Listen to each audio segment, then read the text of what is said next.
Did either of us play hard to get, or were we obsessed immediately? Oh, we were obsessed immediately. Well, I was anyway. I know you were.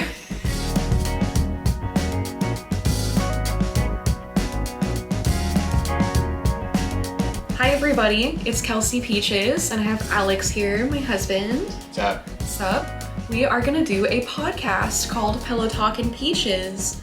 We hope you enjoy, and it's gonna be kind of a intimate conversations, just chit chats. We'll play games sometimes, whatever, but yeah. So we can start with some questions on like how we met and who we are, some fun stuff like that. Also, we have Daisy right here. Hi Daisy. Hi, are you happy to be here? She's happy. Well, do you wanna read the first question? Sure, yeah. Let's see what we have here. Where did we first meet? Where did we first meet? Yeah, we met at, what was the bar called? It's called Rose and Thorn.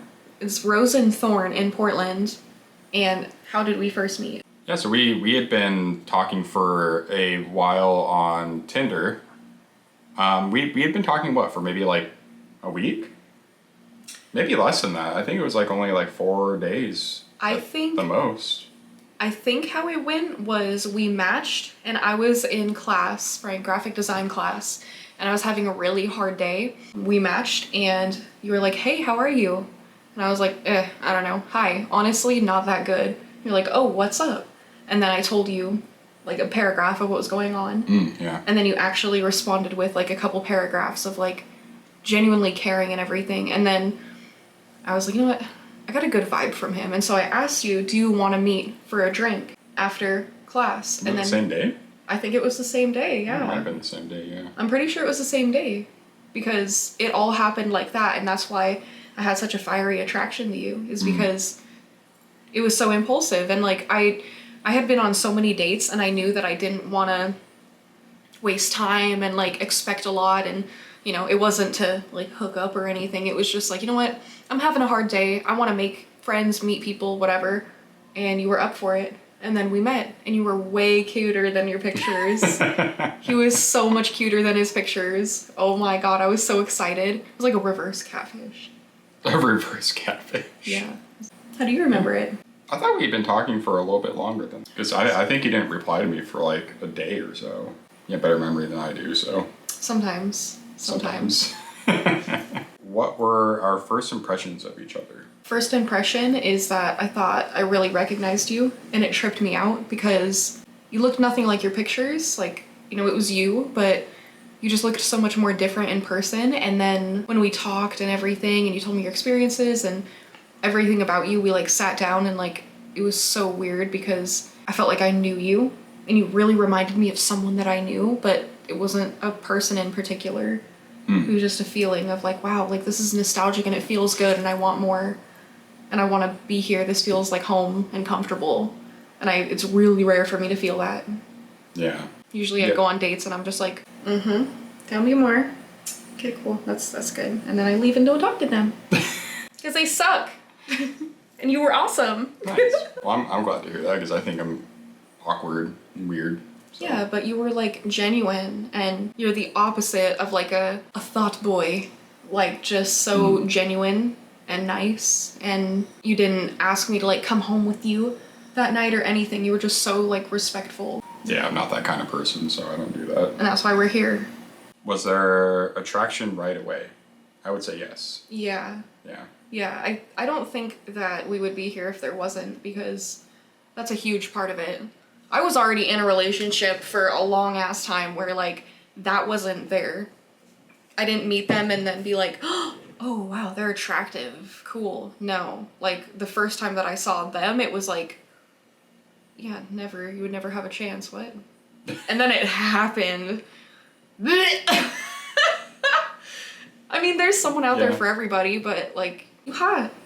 Like you hot. I love you. You hot and you funny and you cool, and I love you, and that's why we're here. Yep. I mean, if like something happened or whatever, then you got like butt ugly overnight, I'd love you because I love you. You know what I mean? That'd be kind of strange if that happened. Yeah. I mean, anything's possible. Knock on wood. Yeah, don't manifest that. I'm not manifesting it. I'm just saying it is possible scientifically. Was there anything weird or funny about our first date or first conversation? I would probably say like when when you were showing me your tattoos and you're like, yeah, my ex did all these, and I was like, that's cool. Like that's cool. I handled it really good, but like I will admit subconsciously my brain was like, oh my god. No, like is he still friends with her where he still gets tattoos from her and like oh my god, like la da da da. No. Yeah, definitely Thank God. not. And when you said that wasn't the case, I was like, oh whew. Okay. No, definitely not. Keep your exes out of the picture, okay? You're never gonna have a relationship that's gonna make it if your ex is in the picture. I don't want your opinion, I'm giving mine. You're watching this podcast, period. I'm just saying, me and Walkman stays though. Sorry. Daisy agrees. Not even alive. She's not even conscious. Hello? Oh, sorry. Yeah, I wouldn't say there was anything like weird or like particularly funny. I think we just had like actual genuine conversations. Yeah. Was there anything that I said or like was there anything about like what did you feel like when you first saw me and like we were talking like what did you like how did you perceive me with our first like conversation together? Honestly, I felt like I was completely out of your league. Like, Really? why is she even here, like, talking to me? I don't understand. Yeah. Really? Mm-hmm. That's so weird because that's like how I felt too. What? Yeah. No. Yeah. No. Get out of here. When we like left, like parted ways, I got in the car and I was really giddy and I felt like a little girl like in school again feeling so giddy, but then also that bad part of me was just like yeah, he's gonna ghost you. Like no, like he's got his own thing going. He's not into you. Even though I felt that spark with you and everything, it's just that self-doubt of like I'm not good enough for this person. So I felt that too. That's what I felt, though. Yeah. Did either of us play hard to get, or were we obsessed immediately? Oh, we were obsessed immediately. Well, I was, anyway. I know you were. I was too. Yeah. But you, like, it had been so long. The other times were creepy and not, like, actually a good thing, but, like, pretty much my first time, like, actually genuinely having someone, like, excited to have me enter their life and put in the work to show that they want me to stay, because playing hard to get, that's something that like guys do a lot, and it's comes from places of like playing hard to get and like being taught that's what you have to do for a woman to be into you, or they genuinely don't care about you, so like you accept the love that you're putting up with, right? Like if like we were talking about this before, like if you don't see yourself deserving like texts back, calls, effort into seeing each other, compromises, commitments, just the bare minimum, plus more, and have standards of plus more, like if you don't even like make sure you have that bare minimum of like feeling loved, don't do it. Well, you're not even giving yourself a chance. Yeah, you're just putting up with the bare minimum, and with you, like, you put in a lot of work to, like, show that you were really into me, and that felt so good. Yeah. Oh, did I do that? Yeah. How was I? Yeah, I mean, you put in a lot more effort than I feel like I did, because you made a lot of the effort to come down and see me when you lived in Richfield. Yeah, I'm, like, the only one that drives, so I, you know, I mean, you can't take the bus like, up to Ridgefield. Well, even, like, the first date, you drove all the way down there just to try. Mm-hmm. You know, so that, I had to walk, like, what, 3 blocks? Yeah. When did you realize this could be something real? I would say the first time we had our talk about marriage. Yeah. Because we were both literally on the same page about everything, about the whole aspect, the meaning behind it. You know, not waiting 4 years like a lot of people do. Mm-hmm. Like, I knew it was real when, like, we knew that we wanted to buy a house. Yeah, together. That was the same conversation. It was the same conversation. It was really early on. How early was that, too? We've been dating for maybe, like, a month. Yeah, like, and that's... that. Yeah, and that's the thing. It's, like, both of us had been through so much with people before that it's, like, there's quite literally no reason when you know who you are, what you want, and you're trying to achieve it, there's so many people out there. But there's no reason to play the game with someone of like, hey, here's my morals and here's where I want to be on this path in life right now. Here's yours, completely different. I want it now. I know I deserve it now. And then you want to wait, and whatever your reasons are for waiting, okay. And then trying to meet that middle and making someone feel bad, making someone feel rushed, making whatever, like, just don't do it. Just find someone who is ready to commit, because that's the reason we stayed together, right? Like, we fell apart, and it only really was like 1-2 weeks, and we got back together, and then we got married, and we bought a house and everything, and we've been here since, because it's very hard to find people who will commit and want to marry, like, nowadays. Like, people are just so insecure about themselves and their life that they project that onto relationships, and they don't want to give up freedom of talking to whoever and doing whatever they want, you know, going places that, like, might, you know, they don't want to, just the compromises in a relationship. Compromise is a huge thing. Well, I think the word compromise is in all capital letters because people feel like, I feel like a lot of people make their relationships with their partner a transactional thing. Right, Daisy? That's her. She's got a little snot coming out of her nose. Yeah, exactly. Yeah, transactional is a really nasty thing that can happen. You never owe your partner anything because they did something else for you. It's just a mutual thing that you do for each other. Mm-hmm. Who said I love you first, and how did that go? I think it was like the first time we got into like an actual argument. Yeah, it was at my old apartment. I don't remember what it was about. We both kind of had like a breakdown, and I think I was waiting for the bus, and I don't know how you managed it, but I think you yelled my name out of one of the hallway windows on the side of the building. Yeah. It was almost like unreal. Like it was like, is this actually happening right now? I actually forgot that part of it. Yeah, and I was like, what the hell? And the bus like showed up, and then like I let the bus go by because I was like, oh, this is. I didn't know, like, obviously I shouldn't have gotten on the bus. That would just be a dick move. But it was just kind of just like something out of like Degrassi. It was like, what the hell is going on? And I think you met me at the main entrance, and we like talked, and like we were both going through it, but you were going through it like a lot harder than me. Mm-hmm. And no, Corey, you were not there.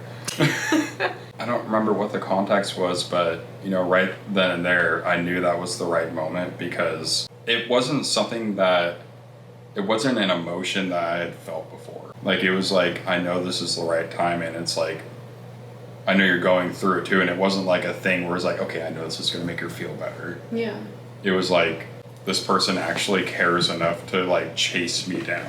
That was really special because like, I remember that now, you know, like I was like heartbroken. Like I have like some, you know, mental stuff, and so like when we got in a fight, like that first fight, whatever, like I thought that he like would never talk to me again and like be done and whatever, and like I'm just so used to people like leaving, and like you can always regret doing too little and you miss 100% of the shots you don't take, right? So like I went in there to go find him, whatever, not there, and so I'm like, or what happened? Like, did you like leave? I don't know how I got in there, because like it was like a security door. Yeah, right. Yeah, I don't know. It was like just so upsetting. And so when I was in that moment of like super darkness and expecting you to just like be done with me, like you pulled me in close and said I love you, and you kissed me, and like that was crazy, because like that level of love to say that like when I'm in a dark time, it's like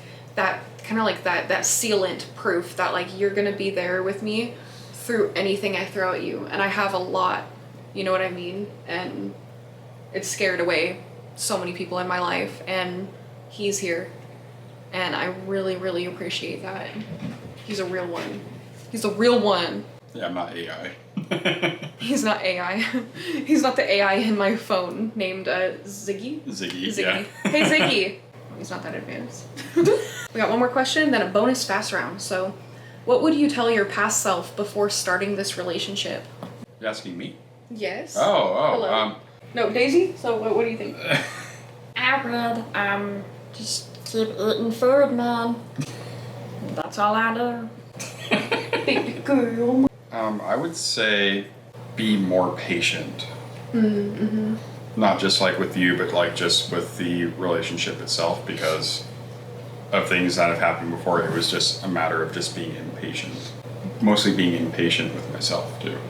Yeah. I think for me, like, it would be to take criticism a little bit better while also still protecting yourself, because there is such a thing as like letting people's opinion of you versus how you actually treated them. That can be a thing too, and you can be like from past relationships, not you, like you can be manipulated into thinking that like you're always doing something wrong, right? So always look out for yourself, period. But look at a situation from like an outside perspective, and like I've been able to do that a lot recently, like, which has been feeling really nice, because it's like, no, things don't have to be so personal, taken so serious, like things are not that big of a deal, and that like really helps. You think, Daisy?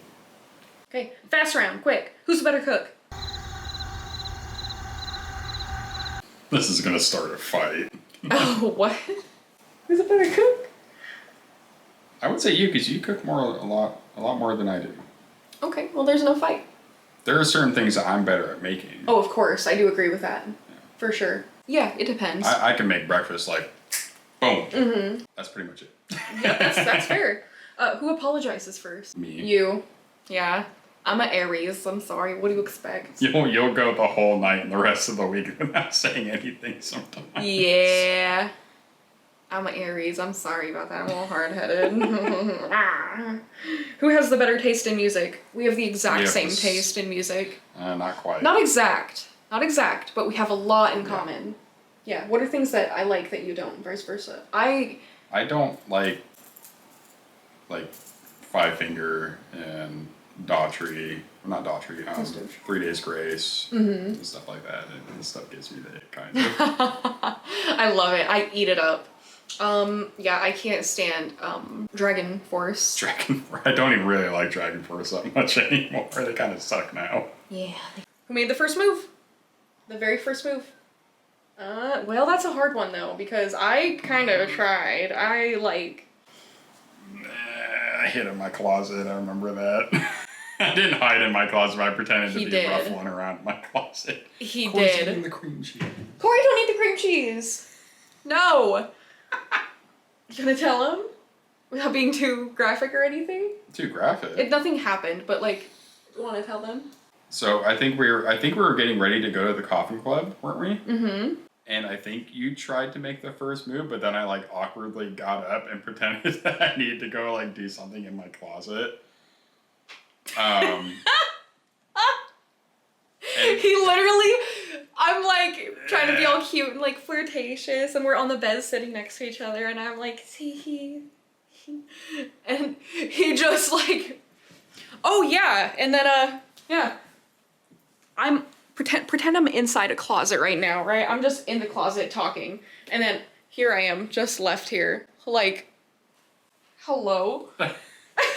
But then we went to the coffin club, and then He did it like a G too, because like I had mentioned, I was like, oh my god, there's this guy here that like, oh no, you know? And we went into like one of the little pockets. It's like a little weird like pocket thing with all the goth stuff. And like we go in there, and like before we go in there, we see that like he's sitting there at the little bar thing, and he takes us and we like go in it right here. And he kisses me in it, and it's our first kiss, and I'm like, you're so bad. I like that you're so bad. Oh my god. Cute. yeah, I remember that. Well, that was fun. We're gonna keep it short for today because it's the first one, but basically an introduction on how we met, whatever. If you guys have any comments down below, please let us know. Let us know like what you want to talk about, what we want us to talk about in the next podcast, things like that. And any closing words? Keep it schwicky. Keep it schwicky.